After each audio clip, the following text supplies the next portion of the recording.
Vous avez un tout, un programme qui devait être défini. Vous ne savez pas en réalité où vous allez. Vous n'avez aucun programme sous les mains et on vous distrait à chaque moment. On vous aide dans RAVEC.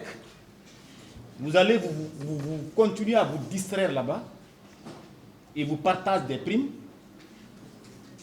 comme des mendiants ou bien je m'excuse du terme, des vautours sur un cadavre. Tantôt aussi, on vous ramène, on vous parle d'avant-projet de constitution. Est-ce que déjà, le règlement du CNT, est-ce que déjà les procédures d'élaboration de constitution, pour vous dire que c'est beaucoup plus de la distraction, est-ce que ça permet au CNT de jouer de la sorte? Ou bien comme si nous sommes un peuple à vision minimaliste, on peut nous jeter à tout moment, n'importe comment, ou n'importe où, des choses, et nous nous jetons dessus. C'est un peu comme quelqu'un, on me racontait l'histoire un peu d'Hitler, qui dépluma totalement une poule, après il lui jette des graines de maïs, comment dirais-je, la poule le suit en picorant ses graines de maïs. Voilà la réalité. Pour des acteurs sociaux, des acteurs politiques responsables, la première des questions serait aujourd'hui à savoir quel est le chronogramme réel, défini dans le temps, avec les ressources définies, les responsabilités définies, qui nous permettent d'aller au retour à l'ordre constitutionnel. Mais la gouvernance, donc le CNT, c'est tellement qu'il a en face de lui des acteurs politiques qui sont affamés, qui peuvent être gérés comme Hitler géra la poule. On nous aide dans cette situation. Quitte de dire le contenu de cet avant-projet de constitution donne la latitude aux organes de la transition donc les responsables des organes de la transition d'être candidats. Je vous laisse ça. Ce n'est pas surprenant, ça ne doit pas être surprenant. La simple question aujourd'hui qu'on devrait se poser, ou peut-être, qu'est-ce qui nous illustre? Qu'est-ce que les 2 ans là nous ont montré en termes d'engagement, respect d'engagement, en termes de respect de la loi, qui prouve qu'on devrait croire que le CNT devrait jouer autre chose que cette chambre, que cette caisse de résonance au compte du pouvoir. L'union sacrée. Nous sommes partisans et nous soutenons la diversité d'opinions. Nous respectons chaque Guinéen dans ses prises de position. Mais où est la sacralisation de cette union? Est-ce qu'une union sacrée existerait? Ou bien c'est un processus inachevé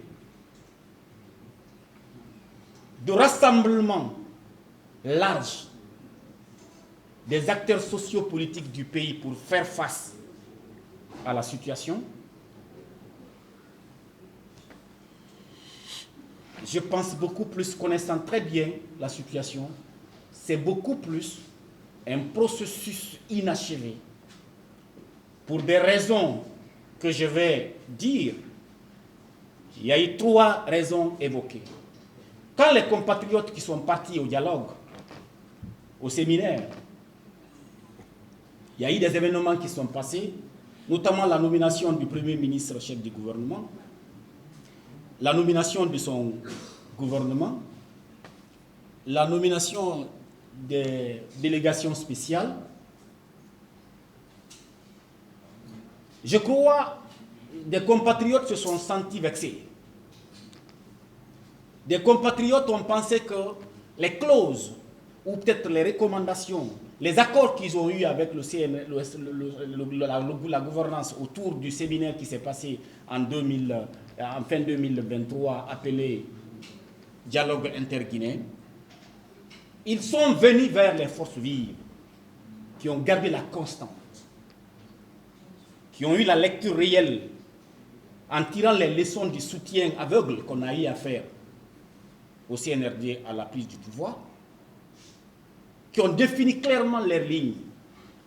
Quand ces compatriotes sont venus, au sein des forces vives, il y a eu 3 tendances. Il y a une première tendance qui a dit: je pense qu'on n'a pas besoin de continuer à créer perpétuellement.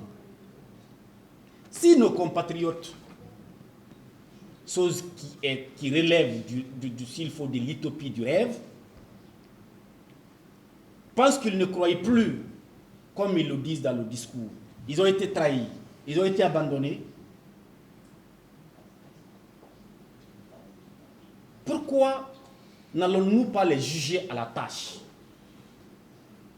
S'ils définissent des actions, ils définissent des stratégies qui vont dans le sens du contenu du discours qu'ils sont venus nous vendre en disant qu'ils veulent nous rallier pour qu'on fasse bloc commun, on saura. Je pense que nous, on était quand même de cette catégorie, parce que nous avons pris part à une réunion au siège de l'UDG. Je sais pas, c'est l'UDG, hein? Moi, je suis là.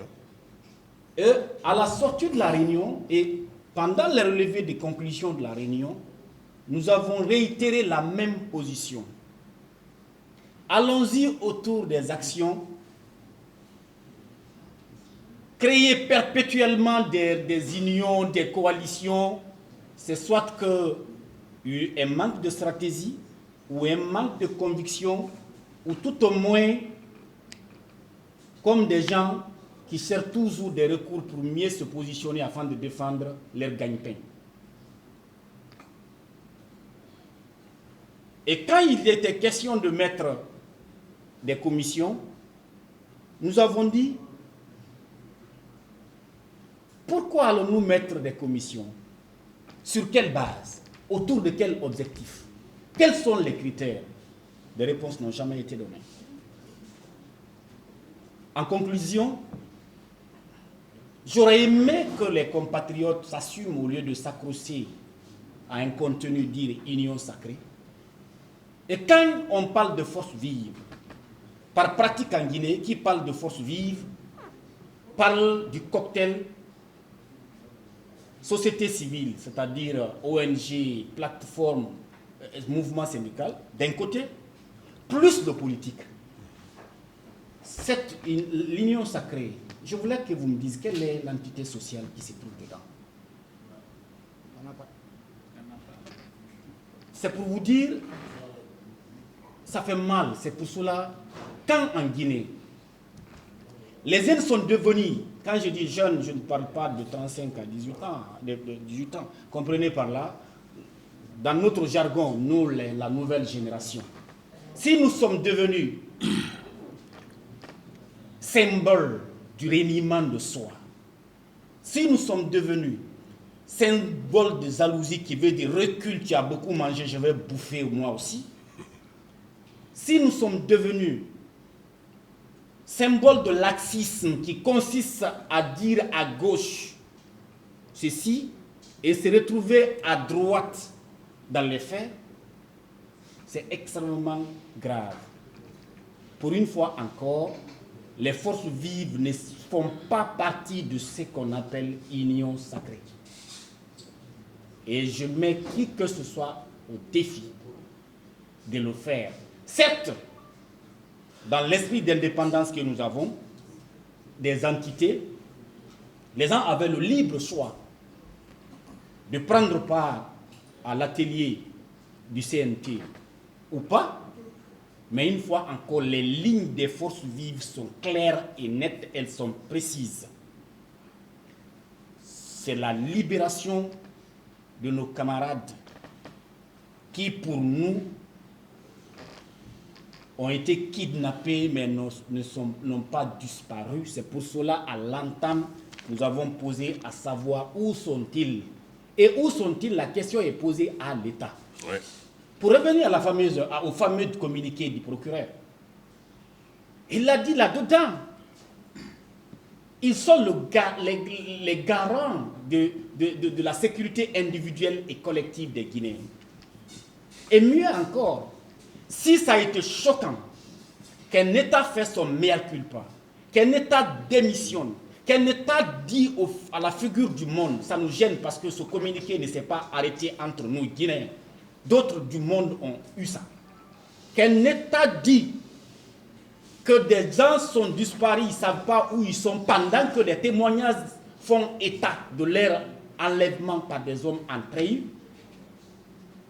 Qu'un État, avec tous les moyens qu'il a, ait ce genre de communiqué, c'est effrayant, c'est choquant, c'est angoissant, mais c'est surtout c'est humiliant pour notre République. Mais ce qui était des positifs dedans, ils ont dit qu'ils ont engagé des enquêtes. Pour des gens qui ne banalisent pas la parole publique, comme ils l'ont tous dit, la banalisation de la parole publique est devenue aujourd'hui le moyen de gouvernance. À chaque période donnée, soit de façon hebdomadaire, soit de façon bi-hebdomadaire, s'ils ne peuvent pas le faire au quotidien, face à la gravité de la situation, le procureur, à chaque moment, aurait fait le point pour dire voilà où nous nous situons par rapport à l'enquête. Et si c'était des disparitions, l'État aurait eu la responsabilité, connaissant qu'il est le garant de la sécurité individuelle et collective des Guinéens, il se serait rendu dans les familles de ses compatriotes pour partager la solidarité, renforcer la sécurité de ceux qui y sont déjà, parce qu'il y en a qui ont disparu. Alors, jusqu'à preuve de contraire, l'État n'ayant développé aucune compassion, l'État n'ayant développé aucune forme, en tout cas, d'altruisme face à la famille, nous nous disons, jusqu'à ce que l'État nous fasse la situation pour nous dire qui les a kidnappés, pour quelles raisons, et où ils ont été conduits, l'État reste le coupable parfait. Donc, le premier niveau de notre revendication, c'est clair et net dans les communiqués des forces vives. Voilà le premier niveau. Et l'autre niveau, nous avons parlé tout de suite de la justice politique et des harcèlements. Ils vous ont dit des choses de façon voilée. Hein. Il y a des temps déjà, nous, nos familles n'arrêtent d'avoir des appels. Parfois, voilés, dites à vos gars de se taire. On est dans un régime d'exception.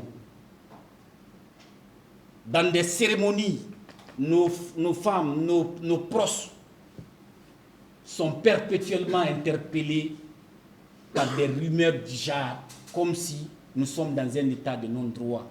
Ces menaces, nous les recevons. Mais nous avons fait un choix. Notre pays avant tout. Vous voyez la diligence avec laquelle le cas des ministres qui ont été incriminés, disons, au niveau de la CRIEF, les ministres du CNRD, la diligence avec laquelle ils ont été blanchis. Nous saluons le fait qu'ils ont eu la présomption d'innocence, ils n'ont pas été conduits en prison. Mais pourquoi d'autres Guinéens qui sont en prison près de 2 ans, on est en train de courir derrière les preuves, pourquoi ils ne bénéficieraient pas de ce genre de choses, de présomption d'innocence, ou comme ils ont fait plus de 2 ans en prison, on n'a pas pu trouver leur culpabilité, qu'on les mettait au moins comment vous appelez dans votre jargon juridique, c'est résidence surveillée ou quoi là? Contrôle judiciaire. Contrôle judiciaire. Donc, cette caporalisation de la justice, cette politisation de la justice, ce harcèlement contre les acteurs politiques et sociaux qui osent prendre position pour dire notre pays ne mérite pas ça, il faut que ça s'arrête. De l'autre côté, il a aussi dit, en termes de revendication, au-delà de cette mamaya, de cette distraction dite avant-projet de constitution, qui ne s'inscrit dans aucune logique, qui ne s'inscrit dans aucun plan, qui ne s'inscrit dans aucun programme, c'est pris comme si nous sommes au temps des primates. Nous évoluons à tue-tête, sans aucun rendez-vous, sans aucun programme défini dans le temps. Pour la responsabilité, on aurait su, conformément à l'engagement du général, de nos compatriotes officiers, à tel jour, nous allons aller au référendum. Voilà les moyens qu'il faut. À tel jour, nous allons aller aux élections locales.